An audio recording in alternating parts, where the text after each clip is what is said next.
পর জানুয়ারি ফেব্রুয়ারি একটু শীতটা কমে এলে আমরা বই খাতা জমা দিয়ে যে দেবীর আরাধনা ঘরে ঘরে করি তিনি কে? বাগদেবী সরস্বতী। দেখুন বাঙালি হিন্দুরা সবচেয়ে বড় পুজো যাদের যাদের করে তারা প্রত্যেকে নারী, তারা প্রত্যেকে মহিলা। এটাই হচ্ছে উত্তরপ্রদেশের হিন্দুত্বের সাথে আমাদের হিন্দুত্বের তফাৎ। এটা বুঝতে শিখুন। ওদের কাছে মেরুদণ্ড বিক্রি করে দেবেন না।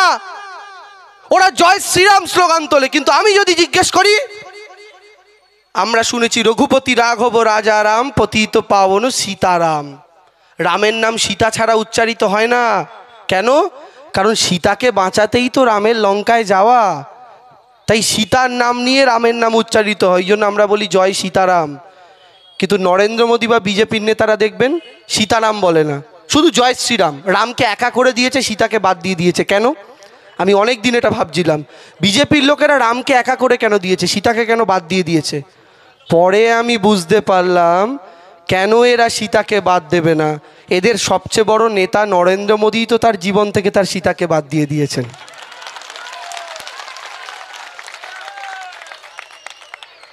আমরা রামের নাম আরো ছোটবেলায় শুনেছি। কখন? ছোটবেলায় যখন একটু ভূতের সিনেমা টিনেমা দেখতাম, বাথরুম যেতে ভয় পেতাম, তখন ঠাকুমা বলেছিল, বাবু ভয় পেলে একটা গান করবে, কি? ভূত আমার পুত, পেতনি আমার ঝি, রাম লক্ষণ বুকে আছে, ভয়টা আমার কি। আমরা সেই সময় থেকে রামকে চিনি। আজকে মোদিজি আমাদের চেনাতে এসছেন। এই বাংলা রামের সাথে পরিচিত, এই বাংলা কৃষ্ণের সাথে পরিচিত, কিন্তু এই বাঙালির পুজোর ধরন আলাদা, উপাসনার ধরন আলাদা, কিন্তু ওরা চাপিয়ে দিতে চাইছে ভগবানের নাম করে। আর সবচেয়ে বড় ভগবানের অসম্মান কোথায় জানেন? ভগবান তো খুশি ছিলেন মন্দিরে, আরাধনায়, পুজোয়, ধূপে, ধুনোর গন্ধে, প্রসাদে, ভোগে। সেই রামচন্দ্র যিনি মন্দিরে ছিলেন তাকে টেনে হিজড়ে রাজনীতির নোংরামিতে নামিয়ে আনলো। রাম কিন্তু এতে খুশি হলেন না। তার প্রমাণ কি? রাম এতটা রেগে গেলেন বিজেপির ওপর যে 2021-এর নির্বাচনে নরেন্দ্র মোদীর কানটা মুলে মমতা ব্যানার্জিকে তৃতীয়বার মুখ্যমন্ত্রী বানিয়ে দিলেন। তাই বিজেপির ধর্মের রাজনীতিতে পা দেবেন না। এবার আসুন, মোদিজির তো নেওয়ার গল্প করলাম, কি কি নিল, কিন্তু কি দিল? দিল হচ্ছে প্রত্যেক বছরে 2 বার করে লাইনে দাঁড়ানোর আনন্দ। কি লাইনে দাঁড়ানোর আনন্দ?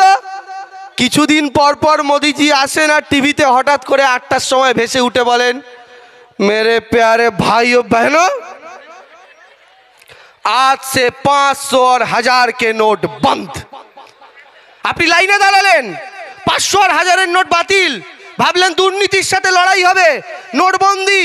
মায়েরা তার ছেলেকে স্কুলে দিয়ে বন্ধ করে দিয়ে যাচ্ছেন, ভাতের ফ্যান গালতে দিয়ে ব্যাংকের লাইনে দাঁড়াচ্ছেন, দাদারা কাজ বন্ধ করে রেখে ব্যাংকের লাইনে দাঁড়াচ্ছেন। কারোর ঘরে অসুস্থ মা, কারোর ঘরে অসুস্থ বাবা। মোদিজি ভাবলেন না, নোট বাতিল করলেন, লোকের কত কষ্ট যন্ত্রণা, 3 মাস টানা। তারপর আপনারা ভাবলেন এবার বোধহয় মোদিজি একটু শান্তি দেবে, আর বোধহয় লাইনে দাঁড় করাবে না। আবার একদিন এলো, मेरे प्यारे भाइयों बहनों, आधार कार्ड के साथ पैन कार्ड लिंक करना पड़ेगा, लाइन में खड़े हो जाओ। আবার লাইনে দাঁড়াতে হবে। কেন? এবার আধার কার্ডের সাথে প্যান কার্ড লিংক হবে। আবার আপনারা লাইনে দাঁড়ালেন, আবার কষ্ট, আবার যন্ত্রণা।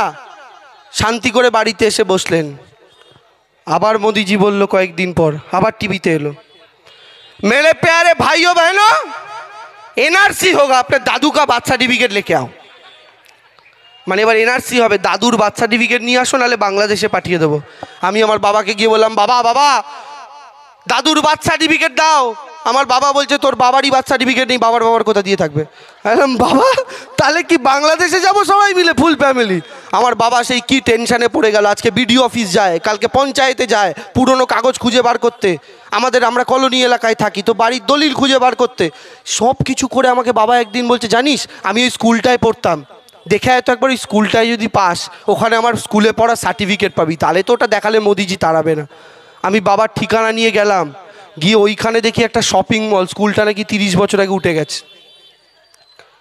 আমার বাবাকে দেখলাম টেনশন করতে। আবার শান্তিতে এসে কদিন ঘরে বসলাম, ভাবলাম এবার অন্তত মোদিজি আর জ্বালাবে না, লাইনে দাঁড় করাবে না। আবার এলো, मेरे प्यारे भाइयों बहनों, वो जो 2000 का नोट चालू किया था ना, वो भी बंद। তো যদি বন্ধই করবি, চালু করলি কেন? তো 2000-এর নোট বন্ধ। আবার লাইনে দাঁড়ালো, আবার কিছু লোকের ঘরে যে 2-4টে নোট ছিল পরিবর্তন করলেন, করে এসে এবার বসলেন, ভাবলেন এবার অন্তত মোদিজি ছেড়ে দেবে, কিন্তু ছাড়লো না, আবার এলো। मेरे प्यारे भाइयों बहनों, अब आधार कार्ड के साथ गैस का कनेक्शन लिंक करना पड़ेगा। लाइन में खड़े हो जाओ। मायरा आधार कार्डेर साथे गैसेर कानेक्शन लिंक करलेन ना कয়েকদিন আগে, আবার লাইনে দাঁড়ালেন, আবার কষ্ট করলেন, আবার যন্ত্রণা ভুগলেন। 10 বছর ধরে মোদিজি আপনাকে শুধু লাইনে দাঁড় করালো, আর নিজে কি করলো? আজকে প্লেনে চেপে আমেরিকা, কালকে প্লেনে চেপে রাশিয়া, পরশু চীন, তারপরের দিন জাপান। মোদিজি সারা পৃথিবীতে ফুর্তি করে বেড়ালো, আপনি আমি লাইনে দাঁড়িয়ে দাঁড়িয়ে মরলাম। কি সরকারটা চললো বলুন তো 10 বছর? তো মোদি তো দিল না, তার উল্টো দিকে এবার আসুন দিদিতে।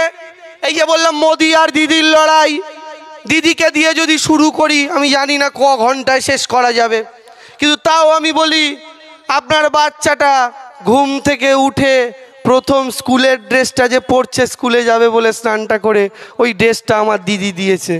আপনার বাচ্চাটা স্কুলের ড্রেসটা পরার পর আপনি তাকে যে ভাতটা মেখে খাইয়ে দিচ্ছেন, ওই ভাতটার ফ্রি রেশনটা খাদ্য সাথীতে আমার দিদি দিয়েছে। তারপরে সেই বাচ্চাটা পায়ে জুতো গলাচ্ছে, মোজা গলাচ্ছে, ওই জুতো মোজাটাও আমার বাংলার দিদি দিয়েছে। তারপরে এই বাচ্চাটা পিঠের ব্যাগটা খুলে তাতে বই ঢোকাচ্ছে, ঘটনাচক্র ওই ব্যাগটাও আমার দিদি দিয়েছে, বইগুলোও আমার দিদি দিয়েছে। তারপরে বাচ্চাটার দিদি ক্লাস 9-এ পড়ে, সে তার বাড়ির বাইরে থেকে সাইকেলটা বার করে উঠলো, আমি তাকিয়ে দেখলাম ওই সাইকেলটাও আমার দিদি দিয়েছে। তারপরে সেই বাচ্চার দিদিটা সাইকেল চালিয়ে চালিয়ে স্কুলে গেল, মেয়েটা মাধ্যমিক পড়ছে, হঠাৎ করে খবর এলো তার কন্যাশ্রী অ্যাপ্রুভ হয়ে গেছে। 2 বছর পরে সেই মেয়েটার অ্যাকাউন্টে 25,000 টাকা ঢুকলো, ওই কন্যাশ্রীর 25,000টাও আমার দিদি দিয়েছে। তারপরে মেয়েটা উচ্চ মাধ্যমিক দিল, টেস্ট পেপার চলে এলো, যেটা সিপিএমের সময় পয়সা দিয়ে কিনতে হতো, ওই টেস্ট পেপারটাও দেখলাম দিদি দিয়েছে। তারপরে সেই বোনটা উচ্চ মাধ্যমিকের সময় দেখলো মোবাইল ফোন কেনার জন্য ব্যাংকে 10,000 টাকা ঢুকে গেছে, ওই টাকাটাও আমার দিদি দিয়েছে। সেই বোনটা যখন বিয়ে করলো, 25 বছর বয়স হলো, হঠাৎ করে দেখলো স্বাস্থ্যসাথীর নামে একটা কার্ড এসছে চিকিৎসার জন্য, ওই কার্ডটাও আমার দিদি দিয়েছে। তারপরে সেই বোনটা দুয়ারে সরকারের লাইনে দাঁড়িয়ে লক্ষ্মীর ভাণ্ডার করলো, প্রথমে পেত 500 টাকা, ওটাও আমার দিদি দিয়েছে।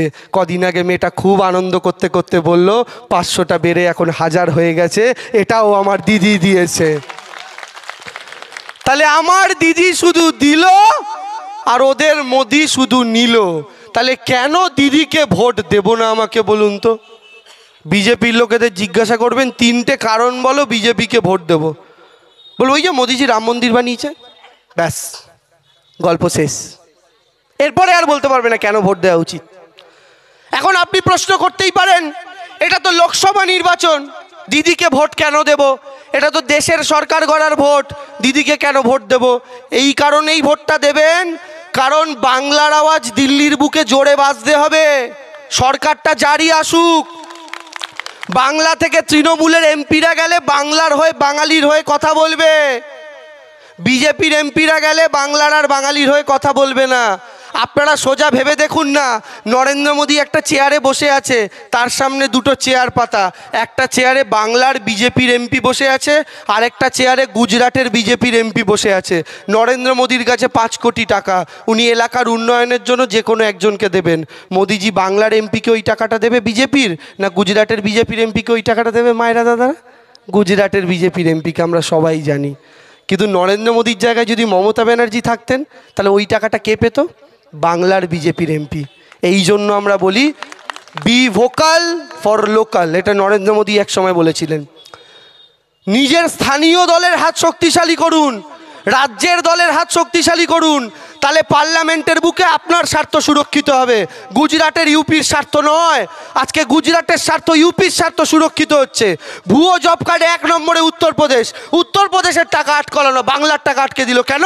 বাংলা ওদেরকে ভোটে জেতায়নি। এই দলটার বিরুদ্ধে গর্জে উঠুন। আর বাকি রইল কেন? আমি বক্তব্য শেষ করে শুধু বলি, অনেকটা দেরি হয়ে গেছে, আমি শুধু শেষ একটা কথাই বলি, আমার দিদি আর ওদের মোদি একটা তফাৎ আছে, কিন্তু দুজনেরই শুরুটা কিন্তু এক। নরেন্দ্র মোদী ছোটবেলায় চা বিক্রি করতেন, আমরা গর্ববোধ করেছিলাম যে যিনি চা বিক্রি করেন তিনি দেশের প্রধানমন্ত্রী হয়েছেন। এই তো ভারতবর্ষের গণতন্ত্রের সৌন্দর্য।